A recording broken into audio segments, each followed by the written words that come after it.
ابن الفضل مشہور تابعی ہیں، فرماتے ہیں کہ ہمارے ہاں رمضان مبارک کا اتنا اہتمام ہوتا تھا کہ ہم 6 مہینے اللہ رب العزت سے دعا مانگتے تھے کہ ہمیں رمضان تک پہنچا دے، اور جب رمضان گزر جاتا تو بقیہ 6 مہینے دعا کرتے تھے کہ اللہ ہمارے رمضان کو قبول فرما لے۔ اور حدیث مبارکہ میں ہے کہ رمضان پورے سال کا قلب ہے، اگر یہ درست رہا تو پورا سال درست رہا۔ اس لیے امام ربانی حضرت مولانا مجدد الافسانی اپنے مکتوبات میں فرماتے ہیں کہ رمضان المبارک کے مہینے میں اتنی برکت کا نزول ہوتا ہے کہ پورے سال کی برکتوں کو رمضان المبارک کی برکتوں کے ساتھ وہ نسبت کبھی نہیں جو قطرے کو سمندر کے ساتھ ہوتی ہے۔ اسی طرح حضرت ابو سعید خدری رضی اللہ تعالیٰ عنہ کی روایت ہے کہ اللہ رب العزت رمضان المبارک کے ہر دن اور ہر رات میں جہنم سے جہنمیوں کو بری کرتے ہیں۔ رمضان المبارک کے ہر دن ہر رات میں اللہ رب العزت ہر مومن کی کوئی نہ کوئی دعا ضرور قبول فرماتے ہیں۔ اب ہم پر ہے کہ ہم اپنے رب سے کتنا مانگتے ہیں۔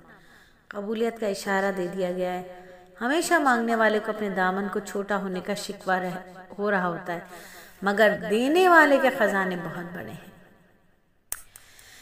وہ رب ہے، ٹوٹے رشتے وہ جوڑ دیتا ہے، بات رب پر جو چھوڑ دیتا ہے، اس کے لطف و کرم کے کیا کہنے، لاکھ مانگو کروڑ دیتا ہے۔ تو یہ مانگنے والے پر منحصر ہے، جیسی فریاد کرے گا ویسے ہی انعام پائے گا۔ تو بھائی اللہ کی بندیوں، دنیا دار لوگ بھی فقیروں کے بھیس کا لحاظ رکھتے ہیں نا۔ اگر رمضان مبارک میں کوئی بندہ نیکوکاروں جیسا بھیس بنا کر اللہ سے مانگے تو اللہ تعالیٰ کیوں لحاظ نہیں فرمائیں گے؟ تو بس پھر شروع ہو جانا چاہیے نا ہمیں۔ اللہ والوں کی نقل کرنا شروع کرتے ہیں کہ اللہ والوں کا رمضان کیسا گزرتا تھا، وہ اپنے رمضان کی عبادتوں کا کیسے حال کرتے تھے۔ ہم بھی کوشش کریں نا کہ انشاءاللہ تعالیٰ یہ رمضان گزاریں گے ایسا جو زندگی میں پہلے کبھی نہ گزارا ہو، بہترین رمضان، بہترین رمضان۔ ابن ماجہ کی روایت ہے کہ نبی صلی اللہ علیہ وآلہ وسلم نے فرمایا، یقیناً یہ رمضان المبارک کا مہینہ تمہارے پاس آ چکا ہے۔ اس مہینے میں ایک رات ہے جو 1000 مہینوں کی عبادت سے افضل ہے، اور جو بندہ اس کی خیر سے محروم ہوا وہ ساری ہی خیر سے محروم ہوا، اور اس کی خیر سے وہی بندہ محروم ہے جو حقیقت میں محروم ہوتا ہے۔ تو ایسا نہ ہو کہ کہیں ہم محروم رہ جائیں، تو ابھی سے محنت کرنا شروع کر دیجئے، کمر کس لیجئے، نوافل کی تعداد بڑھا دیجئے، ذکر اذکار کی تعداد بڑھا دیجئے، لغویات کو چھوڑ دیجئے۔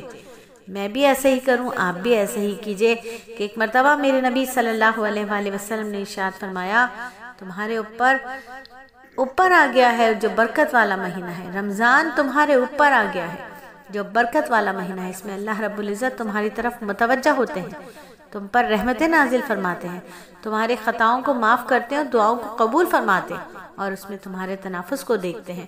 یعنی تنافس کہتے ہیں نیکی میں ایک دوسرے سے آگے بڑھنے کو۔ اس لیے ہر بندہ یہ کوشش کرے کہ زیادہ سے زیادہ عبادت کرنے والا بن جاؤ۔